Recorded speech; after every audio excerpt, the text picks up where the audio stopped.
In January 1963, the President of the United States, Abraham Lincoln, freed the slaves. Meanwhile, 350,000 Louisiana slaves were faced with two choices: to wait for Lincoln's troops or to try for freedom themselves. Based on a true story, one of the slaves of farm, Captain Lyons, named Peter, caresses his wife in his humble hut and talks about God's greatness and mercy. He calls his children to trust and defines himself as brave against enemies. While the members of Peter's family are drowning in peace and hope with the faith of his heart that has flowed on his words, General Bill's forces come in and take Peter away.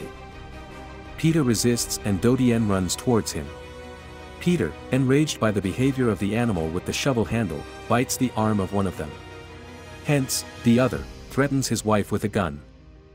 To save his family, Peter gets into the cart without protest. He asks his family to stay together and wait for him.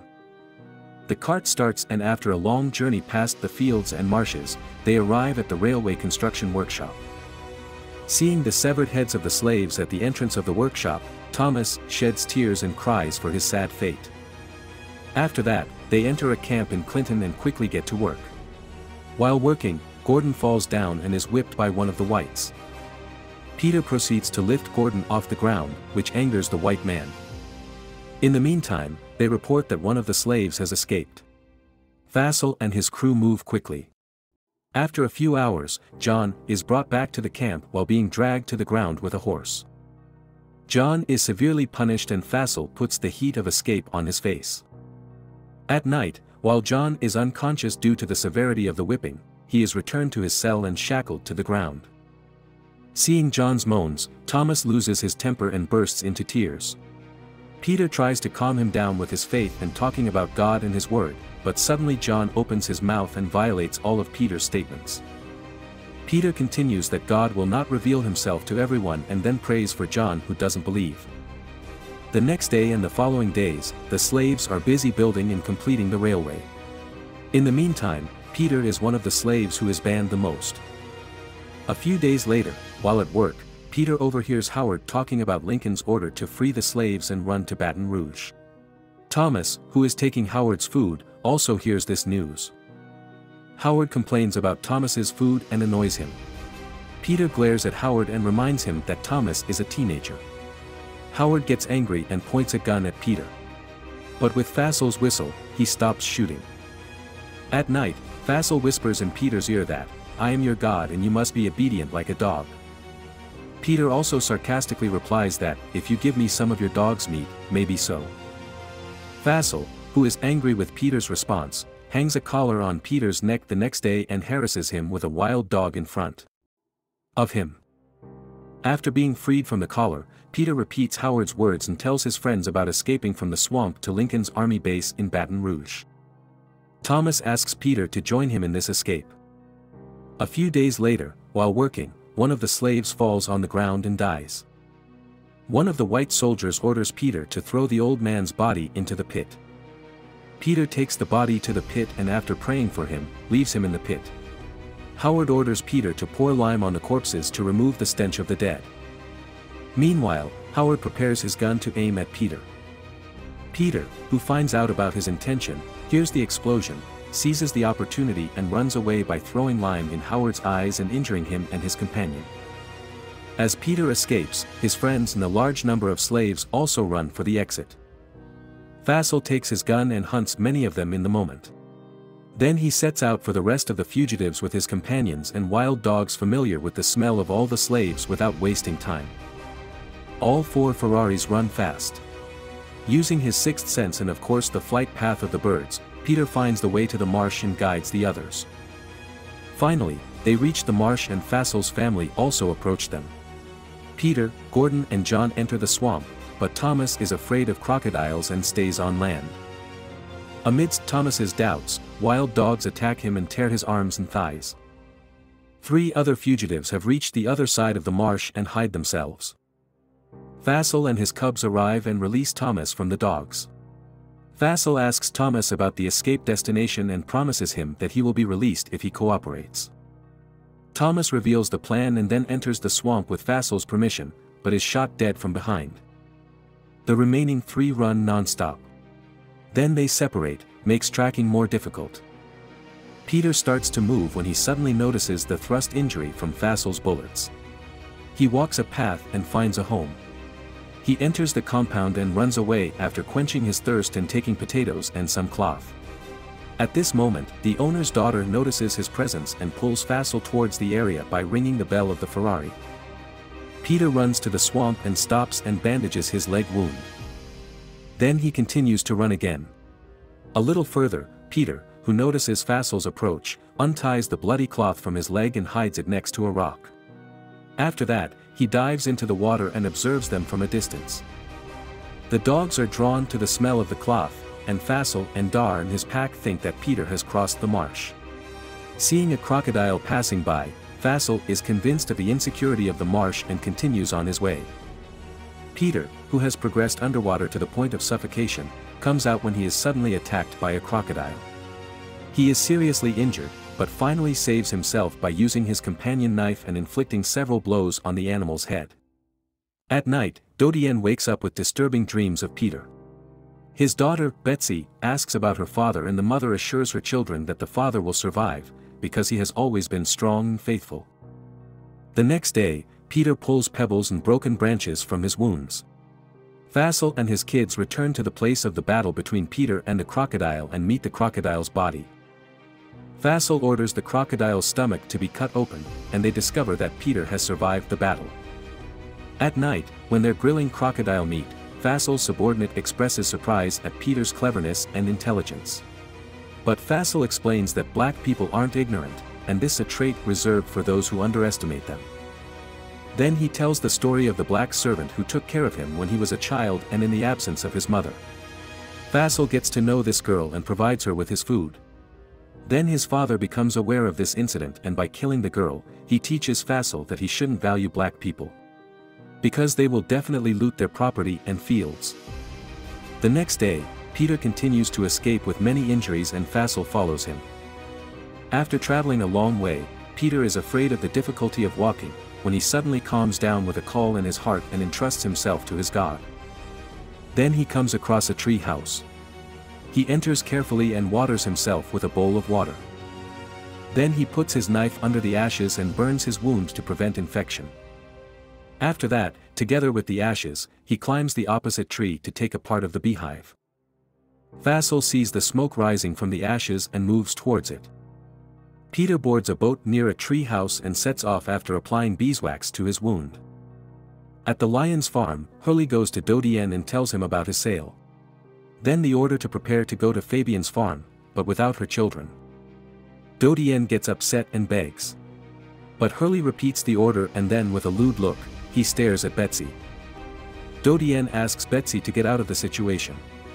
Then she gives in when she finds Hurley determined. Peter moves forward in his boat and paddles faster when he hears the dogs. Then he gets off the boat when he suddenly sees John. John gets angry with Peter because the dogs have died by chasing him. Peter, who found an onion on the ground, gives it to John so his body odor can't be detected by the dogs. Then he pulls the onion on different parts of his body. John mocks Peter and gives up. Then he climbs the tree when the sound of the dogs approaches. Peter also hides in the trunk of one of the trees. The dogs quickly approach and find John's hiding place. John, who threatens Fassel's children from the tree with his gun and considers himself a free man, is hit by Fassel's bullet. Taking his last breaths, John looks wistfully at Peter's hiding place. Fassel approaches and asks about Peter. John doesn't answer. Therefore, he is subject to Fassel's brutality and his head is separated from the tension. In the farm, Dodienne asks his daughter Betsy to go to the cotton warehouse at the end of the working day, so that she can think of a way not to go. Peter gets out of the tree trunk in the rain and is moved by seeing John's body. Betsy and Dodienne wait in the barn for the plan to be executed. Dodienne asks her daughter to cut off the mother's hand by moving the machine so she is exempted from leaving the farm. Betsy reluctantly obeys her mother's order, and Dodienne loses his hand with a loud groan. After that, Peter sets off again. In the middle of the road, he hits a burning house. He enters the house and seeing the dead bodies of the people of the house, he goes to the table and takes food. Then, in one of the rooms, he finds the half-life of a black girl. He kicks him out of the house. Then he promises the girl water. But the little girl doesn't ask for water and instead gives Peter a cross made of nails. At the same time, Fasold finds Peter. Peter protects the little girl. Then, with her death, he gets up and kills the baby with the girl's nailed cross. He knocks down the next kid with a bullet and runs away immediately. Fasold arrives and finds Peter's path through the remarks of his dying subordinate. Then he kills his nephew and goes after Peter. Hiding in the meadows, Peter kills one of the dogs with a bullet. Then it goes a long way. The next day, Peter arrives at the battlefield and is happy to be close to the army. At the same time, Fasold finds her and forces her to kneel and beg. But seeing Peter's resistant spirit, he gets more anger and points the gun at his forehead. Suddenly, a bullet is fired at Fasold's neck and his atrocities end. Captain André Kallio of the 1st Louisiana Native Guard and his companions come forward and introduce themselves. Then they help Peter to the tents. Peter is treated for several days and survives severe infections. He wakes up with a sweet dream of his family. Then he asks the nurse to guide him to reach his family. But the nurse asks him to rest his body a little more. A few days later, when Peter regained his health, he was sent to an officer to record his information. The officer tells him that he isn't yet completely free and he currently has two options: to cooperate in the government plantations or to accompany the army forces in the war against the slave owners. Peter is sent to the army and in the meantime, he finds Gordon wounded but alive and is happy to see him. Then he goes to pick up his uniform. At this moment, the photographers come to Peter. With Kallio's approval, Peter goes with them. The photographer explains to Peter that they're going to make his likeness with the camera and show it to all the people of the world, then the true face of slavery will be revealed. Then they ask him to sit with his back to the camera to take pictures of the severe scars on his back. After that, Kallio takes Peter to the general. Considering Peter's history in Clinton, the general asks him to explain the situation there. Peter explains that they made iron and had big cannons with lots of soldiers. Then, regarding Peter's escape and the marks of the whip on his back, he calls him a rebel and a fugitive. Peter bitterly explains that he has been insulted and humiliated many times.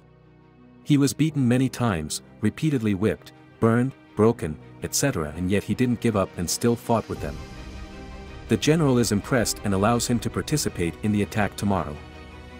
The next day arrives and Kallio sets off with his group. Along the way, he prepares the troops for battle and makes them eager to free themselves and all the slaves. The company moves forward with an invincible spirit. At the moment of entering the battlefield, several soldiers are killed. The troops are spread out on Kallio's order and engage in battle with the enemy. Ball attacks are carried out one after another and Peter is injured and unconscious due to one of the balls. Gordon is also wounded by a bullet. Captain Kallio goes bravely and continuously, and in the meantime, he dies after being hit by several bullets. Moments later, Peter regains consciousness and encourages Gordon and all the troops to keep fighting. Peter asks everyone to move towards the balls and knock them out.